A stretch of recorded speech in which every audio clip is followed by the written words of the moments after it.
Last video में मैंने आपको बताया था कि आप अपने रेस्टोरेंट को ज़ोमेटो पे किस तरीके से रजिस्टर कर सकते हैं। तो इस वीडियो में मैं आपको सेम चीज़ें स्टेप बाय स्टेप बताता हूँ कि स्विगी के साथ कैसे करनी है। तो हम लास्ट टाइम की तरह इतने डिटेल में तो नहीं जाएंगे, क्योंकि उसके लिए आप ज़ोमेटो वाली वीडियो देख सकते हैं, बट मैं आपको एक ओवरव्यू ज़रूर दे देता हूँ। तो स्विगी के लिए रजिस्ट्रेशन स्टार्ट करने के लिए आपको सबसे पहले जाना है partner.swiggy.com/login। तो हम स्टार्ट करते हैं। सबसे पहले आपको जब आप इस स्क्रीन पे पहुंचेंगे तो आपको अपना मोबाइल नंबर एंटर करना है। ओके, मैंने अपना मोबाइल नंबर एंटर किया। उसके बाद फिर आपको एक OTP मिलेगा। जैसे ही आप अपना OTP डालते हैं, आप OTP डालने के बाद इस वाली स्क्रीन पर पहुंचेंगे। इस वाली स्क्रीन पर आपको बेसिक इन्फॉर्मेशन अपनी फ़िलअप करनी है, कि जैसे मैं थोड़ा सा ट्रायल के लिए पहले यहाँ पे ट्राई कर रहा था कुछ। तो सबसे पहले आपको डालना है ओनर्स फुल नेम। तो मैंने अपना नाम डाल दिया है। उसके बाद आपको अपना रेस्टोरेंट नेम डालना है कि कोई भी रेस्टोरेंट है। उसके बाद फिर आपको अपनी लोकेशन सेलेक्ट करनी है कि आपकी रेस्टोरेंट की लोकेशन क्या रहेगी। तो यहाँ पर मैंने अपने एक रेस्टोरेंट की लोकेशन एंटर कर दी है। तो आप सिंपल मैप का यूज़ करके भी लोकेशन फिलअप कर सकते हैं। और और आप अपनी बेसिक इन्फॉर्मेशन डालने के बाद जैसे ही सेव करते हैं फिर हम आगे बढ़ सकते हैं। उसके बाद फिर आपको अपनी एक ईमेल एड्रेस इसमें एंटर करना है। फिर हम अपना एक मोबाइल नंबर एंटर करेंगे। देन आपके पास एक ऑप्शन आता है कि आप अपना व्हाट्सएप नंबर इसमें एंटर कर सकते हैं। और अगर आपका सेम ही व्हाट्सएप नंबर है ये वाला, तो आप सेम एंटर करेंगे। और अगर आपका कुछ डिफरेंट नंबर है तो आप ये वाला नंबर दे सकते हैं। नंबर डालने के बाद आपको वेरीफाई कराना पड़ेगा, जिसमें आपको एक वेरिफिकेशन OTP जाएगा आपके पास। तो जैसे ही वो आप डालेंगे आपका नंबर वेरीफाई हो जाएगा। नेक्स्ट स्टेप पे हम आते हैं, वो है वर्किंग डेज़, कि आपका रेस्टोरेंट किन किन दिन ऑपरेशनल रहेगा। तो यहाँ पर आप अपने हिसाब से यहाँ पर टिक कर सकते हैं। अगर 7 दिन खुलता है हफ्ते में तो आप सब पे टिक कर सकते हैं, या फिर ऑप्शनली सेलेक्ट कर सकते हैं। अब हम आते हैं ओपनिंग एंड क्लोजिंग टाइम पे। तो यहाँ पर आप ओपनिंग एंड क्लोजिंग टाइम यहाँ पर सेलेक्ट कर सकते हैं कि किस टाइम पे आपका रेस्टोरेंट ओपन होता है और किस टाइम पे क्लोज़ होता है। और अगर आपकी सेपरेट डे वाइज टाइमिंग है तो आप यहाँ पर सेलेक्ट करके अलग अलग टाइम स्लॉट सेलेक्ट कर सकते हैं कि मंडे टू मंडे को किस टाइम पे ओपन और क्लोज़ होता है, ट्यूसडे को किस टाइम पे होता है। तो अभी सिंप्लिसिटी के लिए मैं सेम ही टाइमिंग इसमें डाल दूँगा कि मॉर्निंग में फॉर एग्ज़ाम्पल 7 बजे। अब नेक्स्ट स्टेप पर हमें अपने रेस्टोरेंट की डॉक्यूमेंट्स कुछ सबमिट करने होंगे। तो सबसे पहले हम ये देख लेते हैं कि outlet type, what is your outlet type. तो यहाँ पर जब हम एडिट करके अलग अलग ऑप्शन देखते हैं कुछ,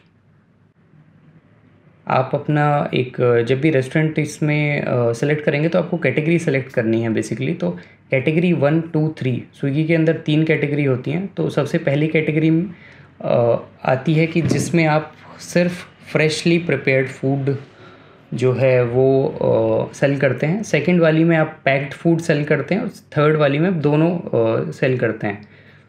तो यहाँ पर टैक्स वाला सिस्टम भी थोड़ा सा अलग है कि कैटेगरी 1 में अगर आप फ्रेशली प्रिपेयर्ड फूड सेल करते हैं तो स्विगी विल पे the GST on your behalf, कि आपके बिहाफ पे स्विगी जो GST है वो पे करेगा। और कैटेगरी 2 में आउटलेट इटसेल्फ, इसमें फिर आउटलेट को हैंडल करना होगा GST वाला सिस्टम।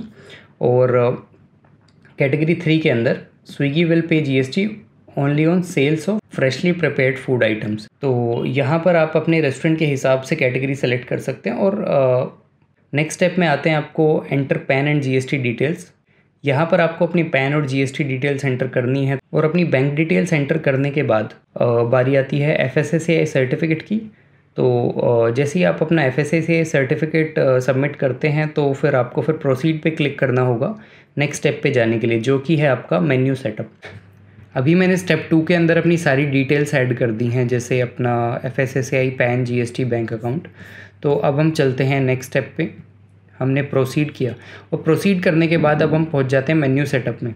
मेन्यू सेटअप के अंदर ये 2 चीज़ें हमसे पूछता है कि do you have a POS systems like Pet Pooja, lime tree. तो अगर आपके पास एक POS सिस्टम है तो आप अगर उससे इंटीग्रेट करते हैं अपना स्विगी का जो रेस्टोरेंट डैशबोर्ड है, तो आपका सारा जितना भी मेन्यू उसके अंदर सेव्ड है वो वहाँ से पिकअप कर लेगा। तो इस केस में फ़िलहाल हमारे पास कोई POS नहीं है, तो मैं इसमें करूँगा कि no, I do not have a POS। और यहाँ पे अब हम अपनी मेन्यू सेटअप करना स्टार्ट कर सकते हैं कि what kind of food you have in your menu. So अगर आपका वेज है नॉन वेज है उसके हिसाब से आप सेलेक्ट करते हैं। तो अगर मैं फॉर एग्जांपल अभी वेज ओनली करता हूँ और अभी हम अपने एक क्यूज़ीन हम सेलेक्ट कर लेते हैं। जैसे मैं कहता हूँ कि हमारा एक कैफ़े है, कॉस्ट फॉर 2 हमने डाली कि कॉस्ट फॉर 2 हमने डाल दी कि 400 है। और यहाँ पर हम क्या करेंगे, अपना एक मेन्यू हमें अपलोड करना है। ये सेम चीज़ है जो हमने लास्ट टाइम ज़ोमेटो वाले पार्ट में की थी। यहाँ पर मैंने अपना एक मेन्यू अपलोड कर दिया है। और पैकेजिंग चार्जेस की हम बात करें तो अब हमें सेलेक्ट करना है कि हमें पैकेजिंग चार्जेस कितने लेने हैं। ओके, सो फॉर एग्जांपल हमारे पैकेजिंग चार्जेस 0 हो सकते हैं, फिक्स्ड हो सकते हैं। ऑर्डर लेवल पैकिंग की हमें फॉर एग्ज़ाम्पल हर ऑर्डर पे 25 रुपीज़ चार्ज करना है या कुछ भी, बेस्ड ऑन आइटम प्राइस के हिसाब से हम देख सकते हैं। यहाँ पे हम इसने रेंज दी हुई है कि 0 से 50 में पैकेजिंग चार्ज 5 रुपये लगेगा और इसके हिसाब से। और these charges are automatically assigned, यानी कि ये स्विगी ऑटोमेटिकली ही असाइन करता है हर ऑर्डर पे। तो आप सेलेक्ट कर सकते हैं अपने हिसाब से। तो अब अगर मैं चाहता हूँ कि मैं हर ऑर्डर पे 30 रुपीज़ अपना पैकेजिंग चार्ज रखूँ, ओके, इसमें कह रहा है मैक्सिमम पैकेजिंग चार्जेस 10 रुपीज़। ठीक है, मैं 10 डाल देता हूँ अभी। अब मैं पैकेजिंग चार्जेस डालने के बाद प्रोसीड पे क्लिक करता हूँ। तो प्रोसीड पे क्लिक करने के बाद अब हम आ चुके हैं स्टेप 4 में। स्टेप 4 में है पार्टनर कॉन्ट्रैक्ट, जहाँ पे हम कमीशन डिटेल्स और बाकी सारी चीज़ों के बारे में बात करेंगे। तो स्विगी कमीशन हमारा रहेगा 24%, जैसा स्विगी इसमें दिखा रहा है स्विगी कमीशन। और ऑनबोर्डिंग फ़ीस हमें पे करनी है 1179 रुपीज़। तो यहाँ पर आप ये सारा जो कॉन्ट्रैक्ट है इसको डाउनलोड करके पढ़ सकते हैं आराम से। ये कॉन्ट्रैक्ट है और यहाँ पर फिर इस पर टिक करके कि I have read and accepted all the terms and condition. तो अब यहाँ पर फिर आप प्रोसीड पे क्लिक कर सकते हैं। तो जैसे ही आप अब प्रोसीड पे क्लिक करते हैं, आपको एक पेमेंट लिंक आपके लिए ओपन हो जाएगी जहाँ पर आपको पे करने होंगे 789। तो जैसे ही आप ये पेमेंट करते हैं, आप इसके स्विगी के नेक्स्ट स्टेप पर पहुँच जाएंगे, जहाँ पर बेसिकली आपका जो रजिस्ट्रेशन प्रोसेस है वो कंप्लीट हो जाएगा और उसके बाद आपको कांटेक्ट किया जाएगा स्विगी की टीम के द्वारा। तो उसके बाद फिर सारी प्रोसेस वो हैंडल कर लेंगे और आपको गाइड भी करेंगे, जिसमें आपकी ट्रेनिंग भी इन्वॉल्व होती है और सारी ऑनबोर्डिंग प्रोसेस होती है। तो अभी ये था हमारा step by step Swiggy restaurant registration process. और अगर आपको सेम चीज़ ज़ोमेटो के लिए देखनी है कि ज़ोमेटो के लिए कैसे रजिस्टर करना है, तो उसके लिए भी मैंने एक वीडियो बनाई हुई है, तो वो आप जाके देख सकते हैं। तो इस वीडियो में तो सिर्फ इतना ही था। नेक्स्ट मैं वीडियो बनाने वाला हूँ कि आप अपना एक FSS या लाइसेंस जो आपको अगर रजिस्टर करना है तो आप किस तरीके से कर सकते हैं। Thank you.